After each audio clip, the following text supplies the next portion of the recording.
E os temas polêmicos vão predominar a pauta do Supremo Tribunal Federal neste ano. Entre eles estão o chamado escândalo do mensalão, as cotas raciais, a interrupção da gravidez de fetos anencéfalos e a aplicação da lei da ficha limpa.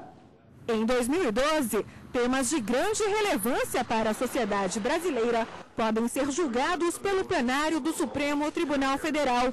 Um dos destaques é a discussão sobre a constitucionalidade da lei da ficha limpa, que impede a candidatura de políticos condenados pela justiça em decisões colegiadas ou que renunciaram a cargo eletivo para evitar a cassação.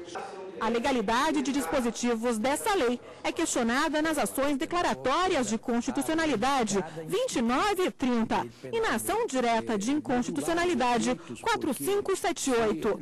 No início de dezembro, o julgamento conjunto dessas ações foi suspenso pelo pedido de vista do ministro Dias Toffoli, após o voto do relator, ministro Luiz Fux, e do ministro Joaquim Barbosa, que decidiram pela constitucionalidade integral da lei. O STF também pode discutir neste ano a validade jurídica da desaposentação.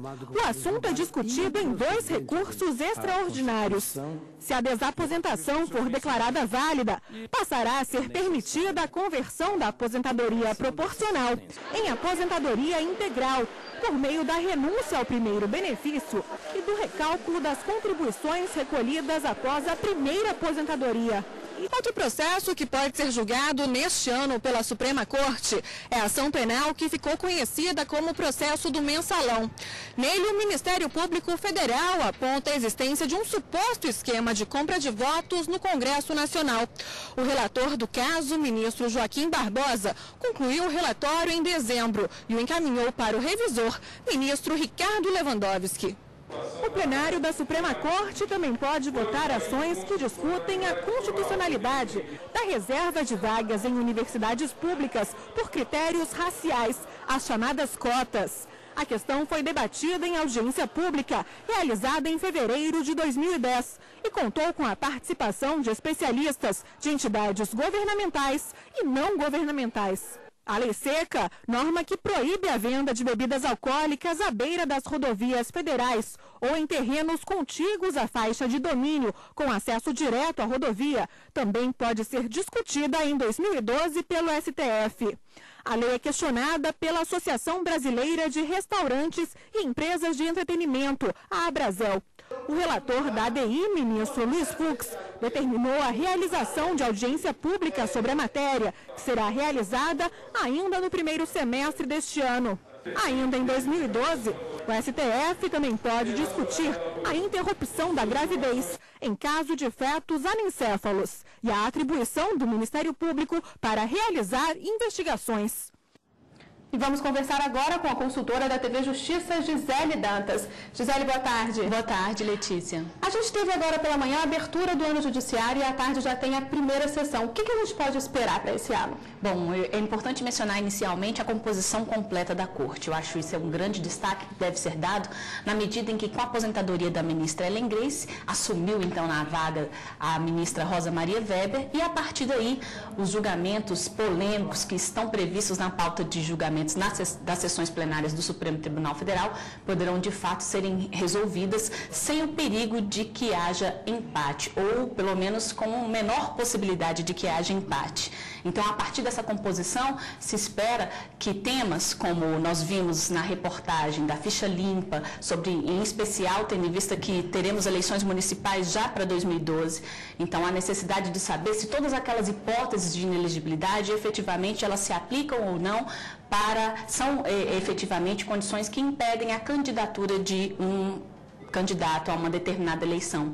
Um outro caso também mencionado é a hipótese do processo do mensalão, que é o maior escândalo brasileiro envolvendo corrupção, e a expectativa também é imensa em relação ao julgamento desta ação penal pelos ministros da Suprema Corte. Eu poderia ainda dar destaque também para aquele caso em que se questiona o poder de investigação do Ministério Público. Esse tema ele tem sido discutido no habeas corpus e vai definir até que ponto pode o Ministério Público atuar em termos de investigação.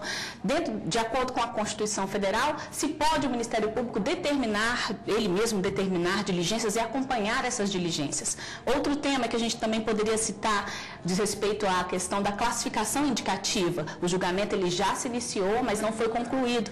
Então, existe uma ADI que está pendente de julgamento, que contesta dispositivos do Estatuto da Criança e do Adolescente e que traz exatamente situações para saber se o dispositivo que traz a vinculação e a imposição, inclusive, de penalidades administrativas para as emissoras de rádio e TV que não observem a classificação indicativa e o horário de publicação, se são ou não constitucionais. Então, assim, a pauta é polêmica, nós temos diversos. Hoje mesmo, por exemplo, na sessão plenária que se inicia às 14 horas, em destaque, a ADI, que foi ajuizada pela Associação de Magistrados Brasileiros, que questiona uma resolução do CNJ. Essa resolução, ela dispôs sobre os procedimentos disciplinares aplicáveis a magistrados. Então, ela traz uma uniformização desses procedimentos e é questionada.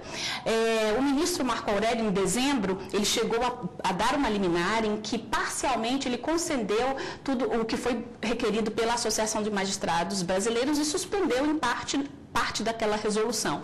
Então, na sessão plenária, os ministros poderão confirmar, quando o ministro Marco Aurélio deferiu em parte a liminar, foi ad referendo do plenário. Então, é preciso que os ministros, na sentada de hoje, já que esse processo está na pauta, vão definir se essa liminar ela vai permanecer válida ou não, se eles vão cassar a liminar.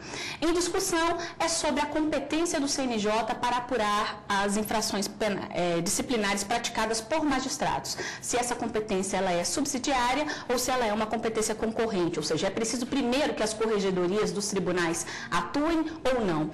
Uma questão interessante, Letícia, que a gente também pode mencionar é que essas sessões de inauguração do ano judiciário, elas acontecem desde 2004. Inclusive, na primeira sessão, ela foi presidida pelo ministro Maurício Correia, que na época, nós estamos vendo a imagem, ele estava na presidência do Supremo Tribunal Federal, então foi a partir daí que nós tivemos como marco dessas sessões que inauguram, que trazem a abertura do ano judiciário no âmbito do Supremo Tribunal Federal. Então, essas sessões são sessões solenes que contam com a participação dos representantes dos 3 poderes e a expectativa é grande, então, para o ano que se inicia. Ok, Gisele, obrigada.